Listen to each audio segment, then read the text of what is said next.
Everybody, we are back. It is Taped on Live's favorite podcast, favorite channel, favorite everything. We are back. You guys already know what to do. Hit the subscribe button, subscribe. Hit the like button if you like it. Hit the dislike button if you don't like it. Leave a comment if you like it. Leave a comment if you don't like it. Also follow us on Twitter at the Mark John NFL for me, at mholder95 for Matt, and of course, pandasubs.com, discount code TDL for 35% off. All right, so we are back.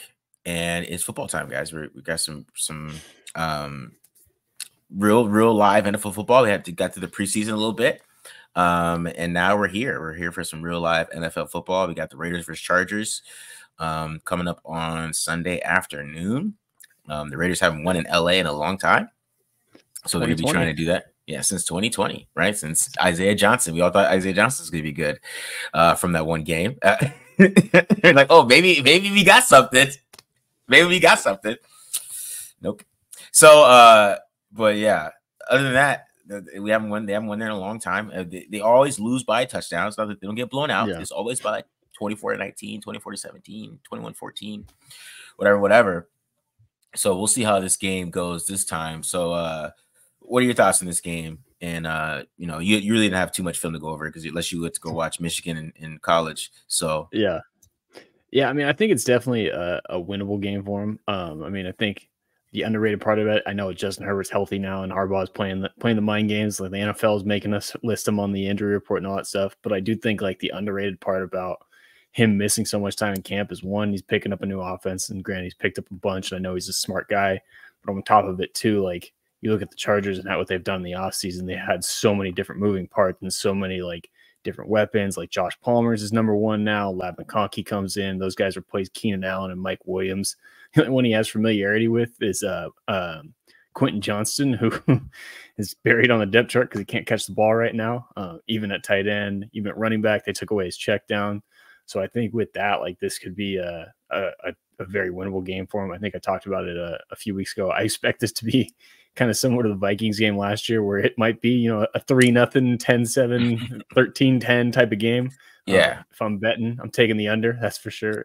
Two pretty good defenses, but yeah, I think it'll be interesting. Like I said, I think they can win this one, but it'll definitely be a knockdown, drag them out type of game. Both teams that I think you're going to want to see run the ball a lot and play a lot of defense for sure.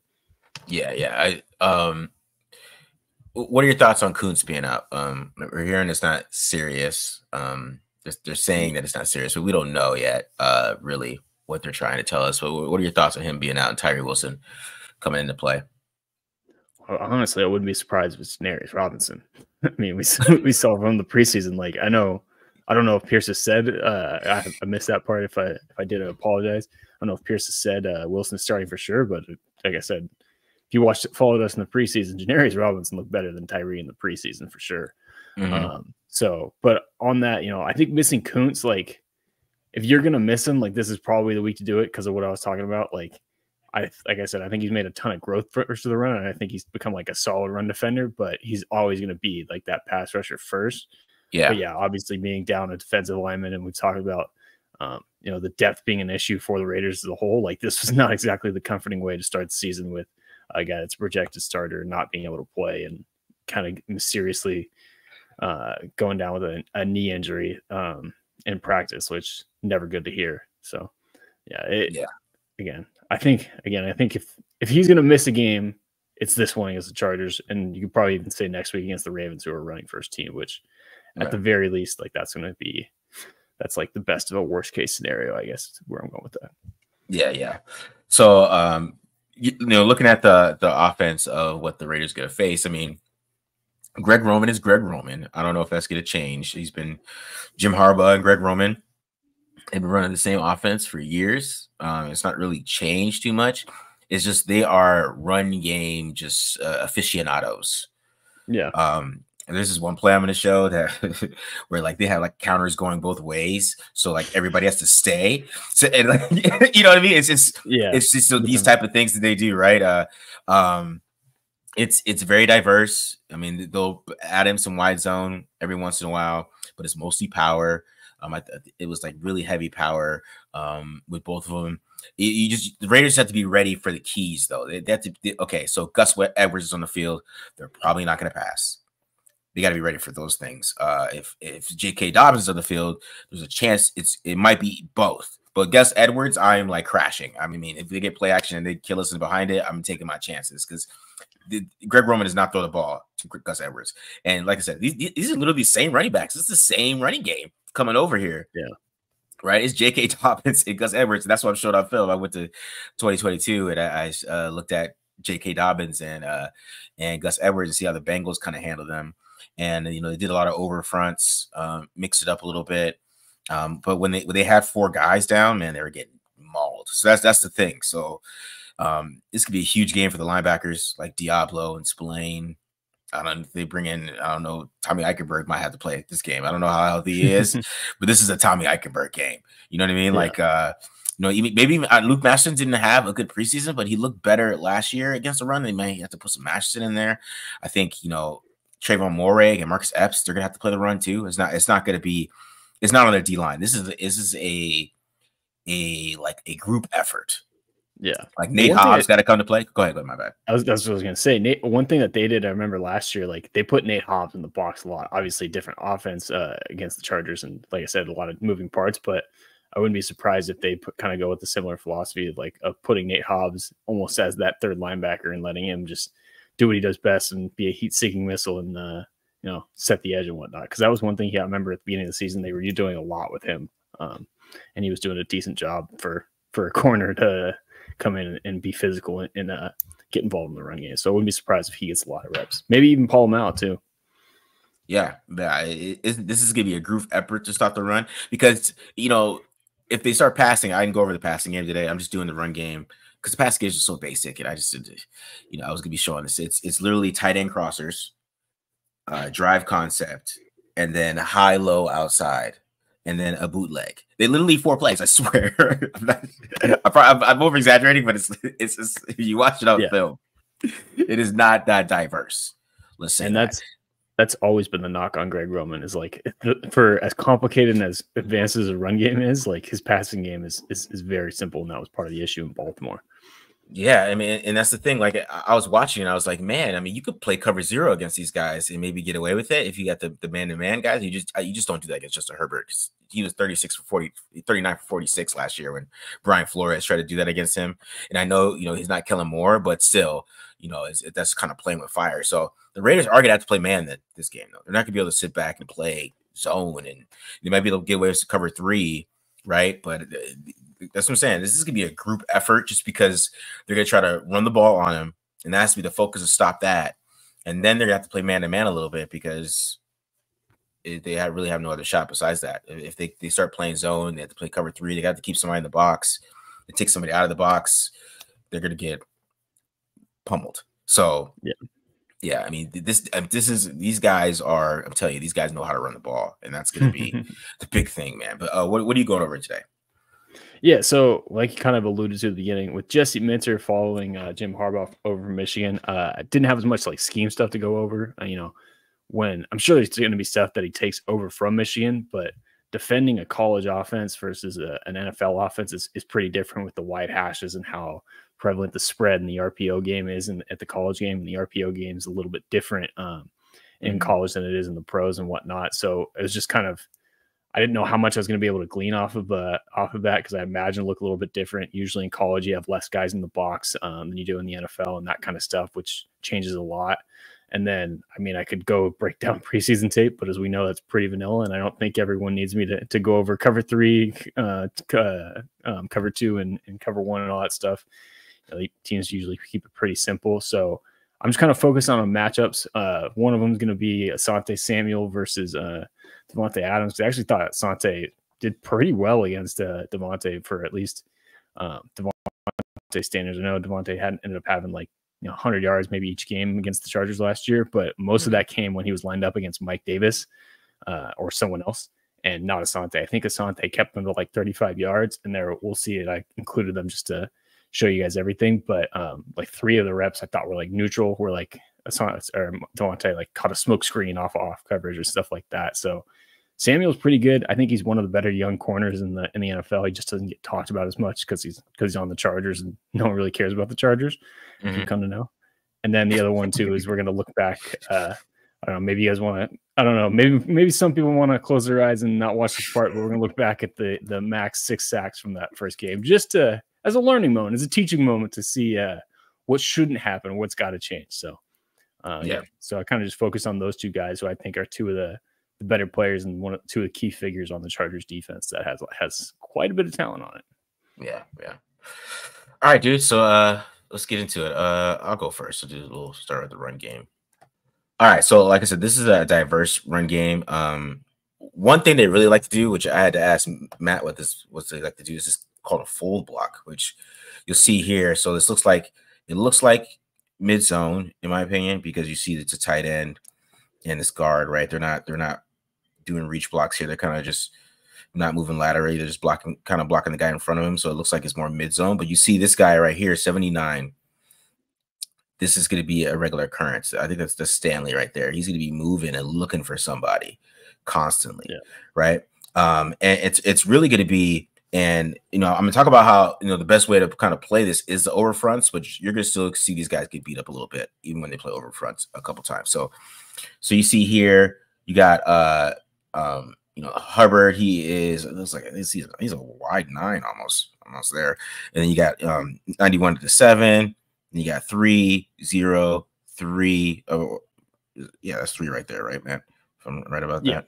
Yeah. Okay. Yeah. So, but yeah. 4-eye, yeah. So, you see right there. I mean, BJ Hill is a monster. I just want to say that before this keeps going. But you see, he's able to get penetration here. But you see these rest of these guys, they're getting blown out. And this game is really about being a man. This is a man game. I'm telling you right now. You can't be like 55 here. Logan Wilson is just kind of pitter patting here versus Ricard. No, that's not going to work. And you got to have these safeties come down hard too. Like Jesse Bates is being a little slow to read it a little bit. And as soon as he gets outside, J.K. Dobbins finds a way to get 9. So if you want to back up, go ahead. Sorry. Go ahead. I was just going to say, like, this is a good example of what the full block does. Like right there, you pause it perfectly. So if you back up to pre-snap, so what the full block does is, like, we got 95, right? Looks like 95 playing the 3 technique over the guard. What the full block does is it basically just switches the guard and the tackle. So it makes that 3 technique wrong, which opens up the backside cutback lane. So if 79 over there can get the safety, then they have a huge cutback lane for that running back. And that's what they're trying to set up. And that's what makes it so dangerous. Yeah. So even if your front side defenders do it, like it makes it really hard on that 3 technique to get in that stay in his gap. You'll see it here too. Yeah, I see it here too, right here. This is a perfect example because then he can come backside and get this linebacker here, 59 on the other side here, right? Yeah. So 92's got a crossed face because you see we had a 29 and 92 in the same gap. That's what they're trying to set up. And it's just perfect. And then it creates this perfect cutback here because the 98 standing up. He's standing straight up. I don't know what he's doing there. And it creates a perfect cutback for J.K. Dobbins. And that's a lot of yards. I tell you, this run game is pretty. It's detailed too. So that's the thing. Maybe week 1, with this being a new system, maybe they're not going to be able to get some of these details. I mean, this is a Ravens team that's been playing with this. This is his last year, so this is his 4th year with the Ravens. It's very detailed too. You could tell. But you see here. I think they're 4 across here again. Right, and it's hard if you're playing 4 down. It's tough. Yeah, they're gonna be able to run the ball on you. I mean, especially Dobbins. Dobbins is more the speed guy. He could break one on you at any point, at any time. So here's another one here. So now we're just getting pure, just pulling guard, and then this is what I talk about with Dobbins. So you get 57 here. He gets a 1-on-1, and he needs to make his tackle, but Dobbins. Look at just this little stutter step. Goes right by him. gets about 6. So, Dobbins is more dangerous to Gus Edwards. Gus Edwards is more effective. I would say that. Like, you can't let Dobbins go because Dobbins will go off on you. Like in this game, he averaged 5 yards a carry. Gus Edwards only averaged 3.9. But you see here, like, he's able to just do this little stutter step here. Get upfield. Get some yards there. 57's got to force him back inside. Like if you remember when we had Coach Casey on in the summer, where he's talking about their linebackers being like foosball players. This is a good example, but 57 was outside contain. Yeah. Yeah. Jermaine Pratt here. All right, so here's another one here. And this is, and you see right here, they got 4 linemen, right? And this the spacing that they have. If the Raiders end up, being like this, they're gonna get killed, in my opinion. So yeah, I think because it looks like he is there's a center, so he looks like he's about like what? There's a 2 I would say, right around there. Yeah. And then you got 3, but then you got a 7, and then you got 7 basically, and he's kind of standing up like it looks like he's like him and Hendricks. That's how they play the run all game, right? But you're gonna see this opening. Look at this from that spacing they have. Like you can't do that against these guys. I don't know what their plan is, but you can't have that type of spacing, or it's gonna be exactly like this. Load the box, right? And yeah, and this is a little bit more mid zone too, because I mean you see these guys they're blocking backside. And it is just perfectly blocked. And there goes J.K. Dobbins for 15 yards. And this is what they do all game. So then we get a little bit of Gus Edwards. Gus Edwards, he's the effective power guy. Now, this is the play I was talking about on earlier. So you're going to see, this is going to be a counter, right? So you're going to see this tackle and this guard, they're going to pull. But Patrick Ricard is going to come this way. Okay, so watch 94 and 97 here. What's this does to them. So since Ricard is coming this way, and you got the counter coming this way, Hubbard, Bell, and 97, they all got to stay. They have to stay. They can't commit because what if he comes back this way, right? Yeah. Just because Ricard's coming this way. So these guys have to stay. So basically, it creates like, what is this? 1, 2, 3, 4. Kind of basically on 4-on-4, right? Yeah. Guys pulling, and then I don't know if it's Jermaine Pratt. I don't know what he's doing here. He's not. that's what you do not want Spillane or Diablo to do. This right there. Is this play? But this is what I'm talking about. Like this is like creating matchups. Go ahead. What do you say? I was just saying my D coordinator called that being a refrigerator magnet, just going right to the offensive lineman's chest. Right, and there he goes. And there goes Gus Edwards for 10 yards. And this is the type of stuff that they be doing. But I don't know if they're going to do this right away because this is kind of complex in my opinion. I think this is detailed as hell. Yeah. And the one thing that worried me about that too is like I wouldn't be surprised if that's like a read option. I don't think they'll do that with Herbert coming off the foot injury. But like you could really make the defense wrong if he keeps it and goes backside with Ricard leading out like that on 24. Yeah. I mean, Herbert could keep it, though. That's the thing. He could. But I doubt he will because that hurt foot this week. But yeah. All right. So here's some pure outside zone here on this one. Gus Edwards, he does a good job of finding his cutback. He has really good vision, right? And he can get upfield really quick. He's not fast, though, because if he was fast, this might be 6. But he's not fast. And that's the thing. He's like, you know what I mean? Like, it's just he's not explosive, but he has good vision. Right, and I believe he has good change of direction. He's just not very explosive. Okay, because I mean, there's a lot of running backs, and I know this is a good play by Logan Wilson here a little bit, but there's a lot of running backs that are like Saquon Barkley cuts up, he's already passed. It's like it's gone because how explosive he is. But that's the thing with Edwards. Edwards is more like a bully. Like he's not gonna be easy to tackle, but he has great vision. Right, he sees that cutback super quick, and he hits it. He gets upfield. Here's another one. Here, they do basically kind of the counter here, but they make this guy a puller with this guard too here, right? And you can see the patience and vision that Edwards has here, right? Patience, lets it open up, then he's just tough runner. Right. And like I said, once again, they got 4 across the line here, right? And you got Patrick Ricard up here. You got tight ends. Like I don't know. It was interesting to see what some of the stuff the Bengals were doing here, and they're getting ran all over a little bit because they almost lost this game. If he don't fumble at the, there is no Joe Burrow versus Patrick Mahomes part 2. Yeah, this was Hubbard's big game, right? Yeah. But I mean, you can see what this run game does, man. It's pretty extensive. Pretty extensive here, man. All right, so next one here. You see Gus Edwards. Good job just kind of getting outside here. This looks a little more like split zone a little bit. I think it's power, or I guess technically duo. Because but it functions like power with Ricard getting the head start motion and pulling basically in the tight end spot. Yeah.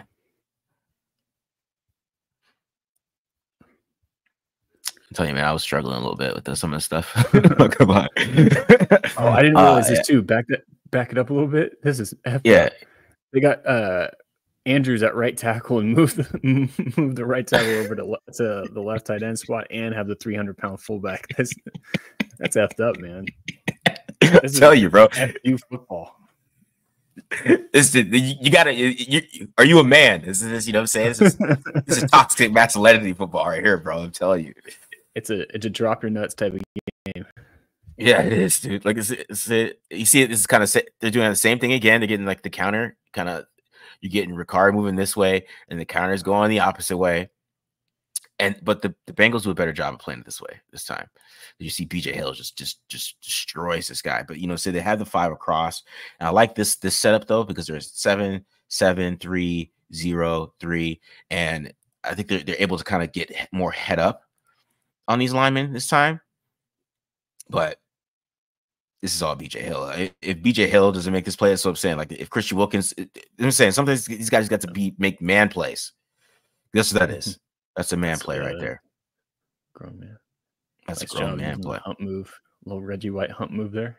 Yeah. See here.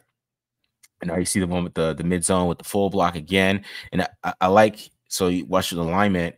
So this is what I was talking about on this one. You kind of get the same thing, the 3, 0, 3, 7, right? And they're able to play the run really well on this one. And what happens is, they do set their edge really well here, but Sam Hubbard just taking off. Yeah, it takes away. That's gonna be Max Crosby. Lane. Takes away that cutback lane. I'm telling you, it's a lot in the run game, man. So here we see a wide zone again. And like I said, say setup. Every time they were in this setup, they did a pretty good job, right? And the other guys at 3, 0, 3, and 7s on the outsides. Yeah, tight front.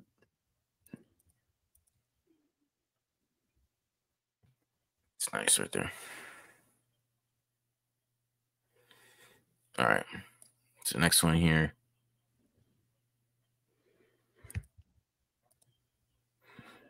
And this is where you get this. What I call the night.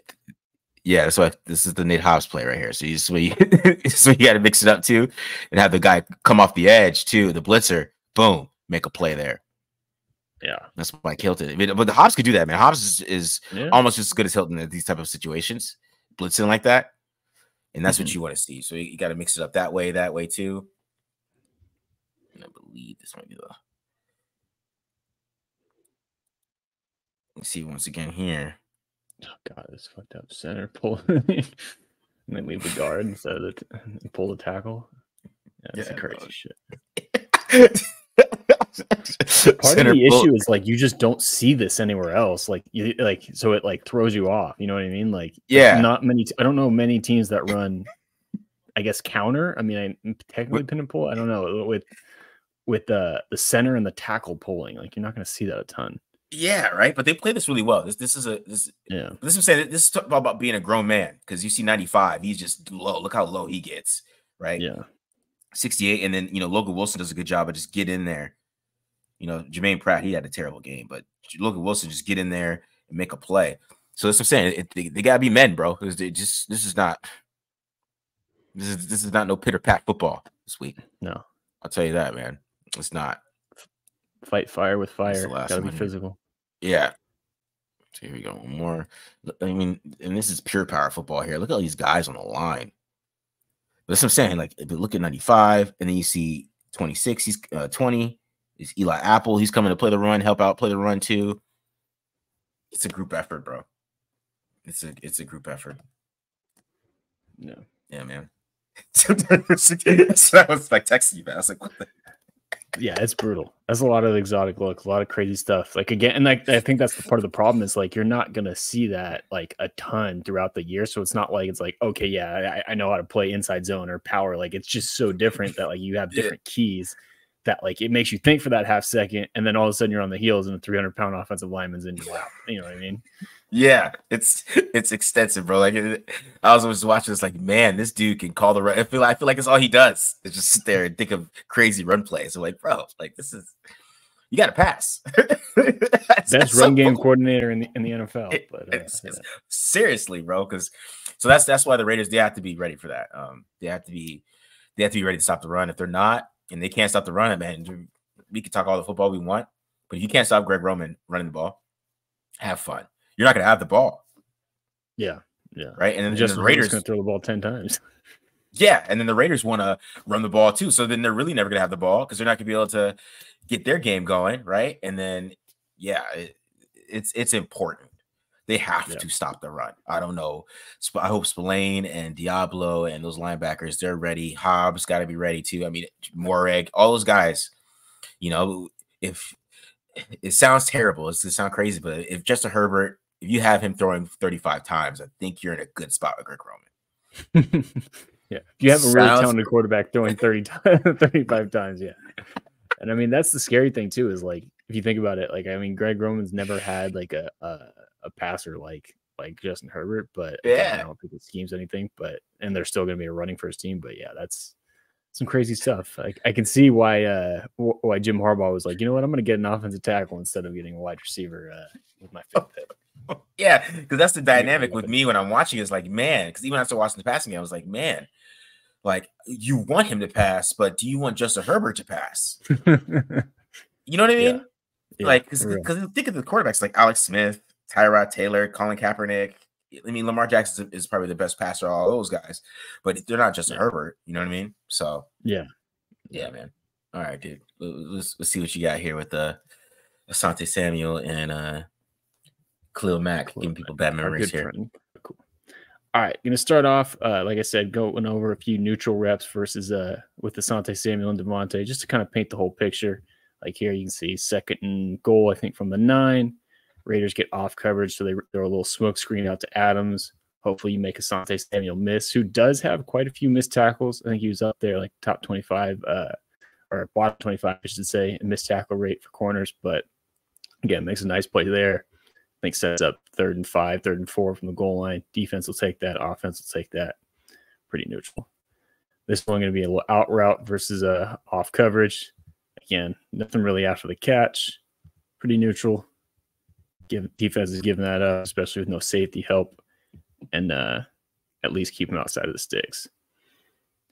One more rep. Oh, this is the trick play. This is a nice ball by Jacoby, by the way. Take a second. Nice little set his feet, throw some pressure in his face. Emergency QB3 right here. There you go. Look at that. Look at that. That just looks natural. But back to Asante, what we're really here for, and Devontae. But yeah, I mean, a little trick play here. Asante does a pretty good job. Like, we'll see a few other reps. He's got a pretty good football IQ. You know something's up. Again, no safety help. Worst thing in the world is to give up a touchdown here. We'll give up that first down. Again, close on the ball and limit the yards after the catch. All right, moving on here to the reps that Asante won. This one's going to be a little post route from Devontae. And Devontae does a pretty good job of trying to set this up by, stemming to the outside a little bit here. But Samuel just doesn't bite on it, stays on top of the route. And then once he sees Devontae break, like you can see that a little bit, back this up. Once Devontae breaks, like you can see him start to flatten it out and start to drive on the route. And he knows too, I got safety help over the top. So I'm going to undercut it, go up, make a nice play on the ball. Actually, high points this better than Devontae does. I mean, a little bit of an overthrow by Aiden O'Connell there. But again, goes up, gets a PBU, which might have actually helped the Raiders because that might be a pick. You didn't get it. So yeah, that's one thing that we'll see that's pretty common with Asante Samuel is he's got pretty good route recognition, pretty good instincts. And you can see it from the end zone view. Gets up, man. He's given up quite a few inches to Devontae and ends up beating him to the ball. Yeah. This one. So one of the common themes that we're going to see with especially in the second matchup is like usually, especially against off coverage, Devontae was pretty good at like, giving a little head, shoulder fake, a little shimmy at the top of the route. But like you can see this one, he just kind of runs the out route. And like, I mean, Asante basically runs this route for him, right? Like they're breaking at the same time. Mm-hmm. He gets right there at the catch point, ends up getting a PBU.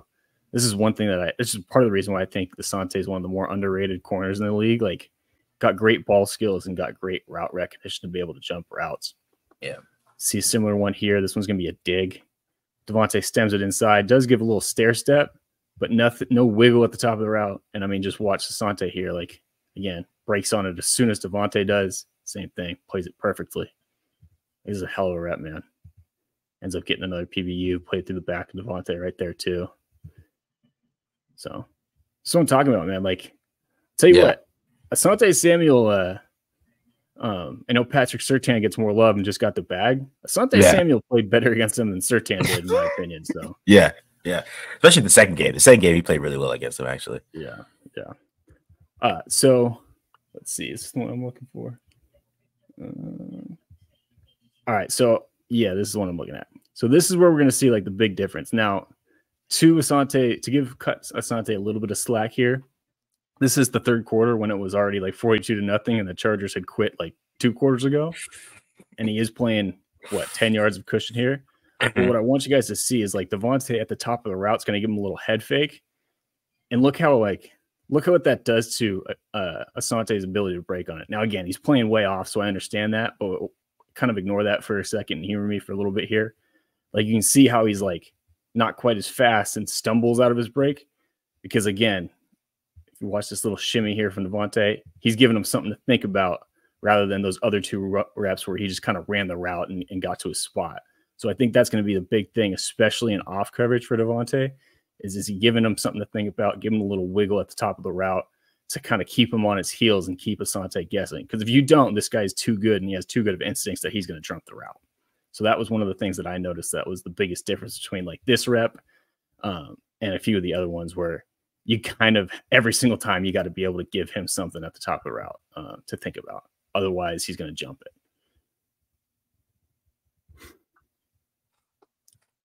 Again, we're moving on to Devontae's wins here. So I will say this was the first target between these two.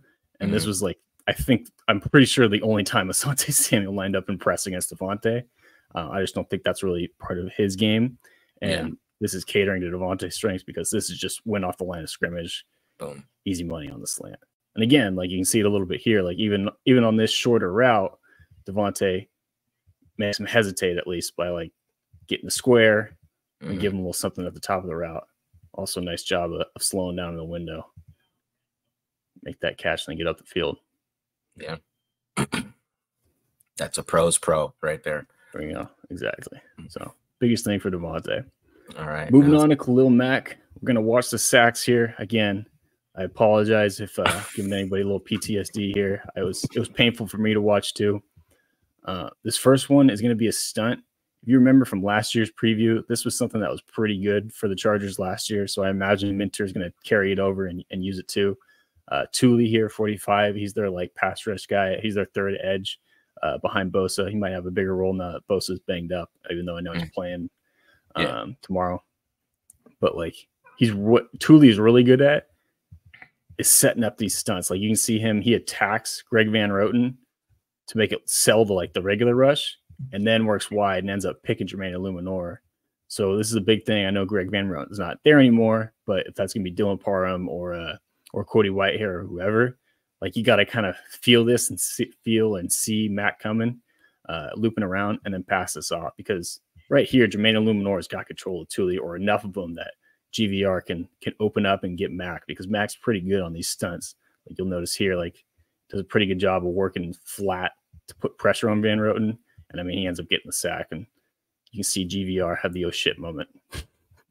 Yeah. Oh yeah. Can't have that happen. This one is the one that scares me the most. One, because it's going up against Colton Miller. And as we know, Khalil Mack is really damn good at turning speed to power here. Oh, did I not get the there we go. Yeah. Right here on the right here. But yeah, like we know, Mack's best pass rush is when he turns speed to power. And I mean, he misses with the long arm and still like just so damn physical, great leverage. I mean, Colton Miller, you got to keep the hands in a little bit more and obviously have a better base than this. But even so, like you can see Max trying to work the long arm and he doesn't quite get that. But this dude is so damn big, strong, and powerful that he's still going to walk Colton Miller, one of the better left tackles in the league, back into Aiden O'Connell to get this strip sack. And really, Colton Miller gets a sack on that one. So, yeah, going to be big for whoever's playing tackle. Thayer Munford, too. Got to keep your hands in tight. Like you can see Colton Miller, like, kind of does that little wind up. And I mean, at this point, you can't do this to Clem. You can't give up your chest to this guy. I feel like he's trying to bait him. Do you feel like he's trying to bait him a little bit too? And it just didn't work. He has the post arm, which on Scott Matlock, which you might have to turn to Cody Whitehair or Dylan Parham, whoever's there, and say, "Hey, buddy, this guy's an all-pro. Matlock's playing fullback now. You're on your own on this one." But yeah, I don't know. Maybe he was trying to like bait him, trying to get him to like flash his hands, but didn't work. little hand swirl isn't quite what you want to do. Just punch him. You don't want that guy to punch you first. Nope. You want to make contact first. Yeah. Anyways, all right, here we go. All right. This one, I mean, I'm not putting this on the highlight reel for Jermaine Illuminor, but I don't think this is a bad rep by any means. This is what scares me too, is like the bigger problem is Aiden O'Connell. Again, we'll cut him some slack because this was his first NFL start. You got to get through the reads and get rid of this damn ball. Like, no sitting in the pocket or anything like that. And this is part of what worries me with Minshew is he can kind of get into this tendency too, where you got to go 1,001, 1,002, 1,000 check down. Like, get this damn ball out because, again, this guy is too strong, too powerful that someone is going to win and be able to get the sack here. I mean, even if it's not him, Joey Bosa's out there. Thule's a good pass rusher. Morgan Fox can get some pressure too. Like, they are too good of pass rush unit to hold the ball for 4 seconds in the pocket. Like, you got to get rid of it. Find someone, throw it away, or something like that, which hopefully Gardner can do. At least he's more mobile than Aiden. Yeah, because especially since he scrambles to the right a lot of times, and you have that situation where Max, you know, he could easily just cause a fumble that way too, just by spinning back and sacking. Yeah, you know what I mean, because that's what Minshew, he escapes to the right every single time, basically. So pretty much, yeah. This one, I mean, this is a tough look, right? We got the double A gap. We got 6 guys on the line, and then Josh Jacobs going to step up to get Murray here because that's we want the Bob or BOB, as you might have heard it. Like, we want big on big, back on backer. So you're not going to get a ton of help, you're not going to get a ton of help, but you will have someone on the inside of you. So the biggest thing for me is you either got to go straight back and work for depth, or go wide and be aggressive and get your hands on Khalil Mack right away.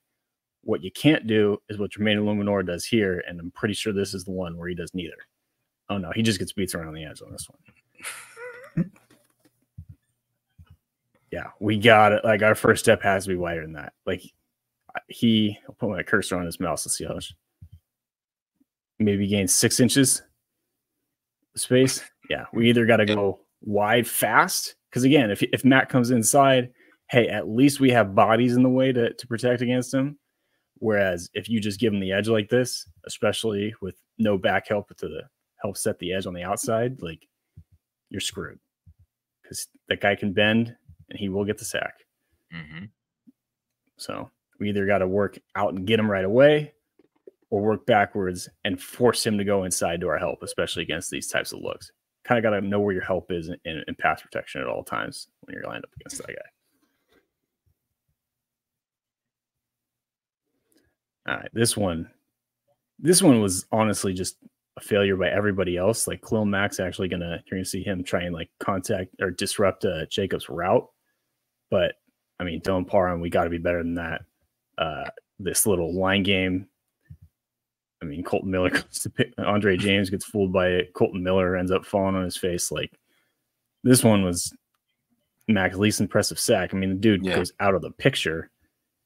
Like, I mean, I don't think I need to break this down that we can't have that happen. No. We can't have 3 guys at the quarterback. Good job by Austin Hooper, though. Hooper is the one guy that makes his block. I'm glad the tight end is the one making. Great job, Austin. Tight end does nothing anymore. Good job, Austin. Good job, bud. Shout out. Good luck this weekend. All right, this one. This one was honestly just a failure by everybody else. Like, Khalil Mack's actually gonna, you're gonna see him try and like contact or disrupt Jacobs' route. But I mean, Dylan Parham, we got to be better than that. But yeah. Oh man. Yeah, that's a tough one. That was a tough rep. That couldn't have been a fun one on Monday to watch. Nope. All right. Last rep here. This is what I was referring to earlier. Same kind of thing with Jermaine Luminor. We either got to go out and get him right now or get back. What we can't do is stay close to the line of scrimmage. What is he? Don't not buzz our feet. What is he doing? Hopefully, I know his feet are moving. What's up? Yeah. So hopefully Munford's watching this film and he's because I just realized I didn't realize that Luminor is basically sacking O'Connell. Keep him up. But yeah, this again, much respect to Jermaine Luminor. He was a great right tackle for 2 years, but this game was ugly. Like he lost confidence at this point. Like we got to get back. We cannot be this damn slow. Like what? Like what? It was like he was trying to match him up. Like bro, just each your set. Dog. And two, like again, like know where your help is. I know Zamir eventually releases on the route, but like, look, like he can be there at least as a body to help you on the inside to at least slow this guy down, and then you just get set up. Yeah, that was a tough one. Yeah. That was, I mean, like I said, I think this is the last sack. Yeah, that's the 6th one. So I think he just was defeated and tired, but yeah, we can't play in no man's land against this guy. Yeah, that was a rough rep. Yeah, rough game. Rough. Yeah. All right, so yeah, they got to block Khalil Mack because Khalil Mack, I don't know what it is. I mean, he didn't get a sack against the second game. The second game was just a barrage of the Chargers sucking. So it's just gonna be a totally different game. But he does get up for the Raiders, so we know that. Yeah, we know that's the thing. And even in that game, he didn't get a sack, but he still had 5 pressures. Like, which is a win when you go up against a guy like that. Like, if you can keep him off the quarterback, like, hey, like we'll take that. But yeah, like. The guy, he wants to. He sees those jerseys and he gets a little extra motivation. But yeah, he's like, hey man, Gruden's gone, bro. Gruden's gone, man. He's not here anymore. Everyone's gone, but Mark Davis. So just take it easy. Just take it easy, man. Relax. It's over, man. It's over. You know what I mean? You've been on 2 different teams. You can like let it go. You know, it's you know. But yeah, so. That's gonna be the key. They gotta stop the pass rush a little bit. I still think they gotta try to run the ball this game. I mean, it's a big game doing that. But Gardner Minshew, that's gonna be his issue because I'm sure what they're gonna try to do is gonna try to keep Minshew in the pocket. I'm pretty sure that whatever team does, and they know he's gonna release to the right because that's what he does all the time. So that's what they're gonna play on, and they're gonna try to get him when he's coming out. I think they're gonna try to set the edge, kind of do a slow rush, and then kind of get him when he comes out, but we'll see what that happens. But yeah, Minshew's gonna have to, get rid of the damn ball. Yeah, for sure. Yeah, I mean, I know getting rid of the ball quickly, like I was talking about on that one. I mean, the longer you hold that ball, like you can just expect a sack to come at that point. Like you got to get rid of it quick, find the check down if your first 2 reads aren't open, and just get it out. But I think, like you said, I mean, I know I focused a lot on the passing game here with these 2 players. But yeah, if you can run the ball, keep play action, keep those guys in check, like I think that's the best way to do it. And then on top of it too, like the quick passing game has got to be on point because, like I said, one fall on Asante Samuel does miss quite a few tackles. And then Christian Fulton was even worse, who came over from the Titans. I think he was on PFF, like I think he had the 8th worst, like our 8th highest missed tackle rate. And to put in perspective, was like right there. And the next person was Marcus Peters. Yeah. So, and even their nickel, I forget, is it Jasir Taylor, something like that? I don't know if I'm saying his name wrong, but that's the thing that I think if you look at that matchup in the passing game, like if the Raiders can get the ball out quickly and get their ball out on screens and stuff like that and keep them in check and force those guys to tackle, that'll play to their strengths because they have quite a few guys, as we know, that are good after the catch and can make plays. Yeah. So, that's definitely the key to run the ball anyway. So you just want, I don't know if they want to put Mumford in that kind of situation. I know he might switch, but you want to protect Mumford too. So they just got to have a good game plan for it. So we'll see though, man. We'll see. All right, man. So that's the preview, guys. Check out Friday Night Live as well. We got both the previews, and then we got instant reaction tomorrow. So we'll be doing that. as well. It's game time, man. So we'll see how our mood is tomorrow. After the game, we might be in a happy mood. We might be a happy fans, and we might be, you know, you guys might be turning on Gardner Minshew already. That's what I I know Raiders fans are just. Dude, Go ahead. I just when you said that, it like reminded me, like I've been doing the mailbag or whatever and getting the comments. I'm already getting questions about like when's so and so getting fired. I'm like, guys, can we get through the first month? So I get it though. That's patient, but yeah, this game could be like you're talking about earlier with two teams trying to run the ball. This could be like a 2.5 hour game. I don't know. This could be quick. Could be the first game of the afternoon slate that gets over. Yeah, man. That over under 39.5. So Vegas thinks there's not going to be any scoring, just like you think, Matt. You're Vegas. I'll say that. And I think that's come down. I think it was like 40 and a half earlier in the week. So you can see people understand what's going on.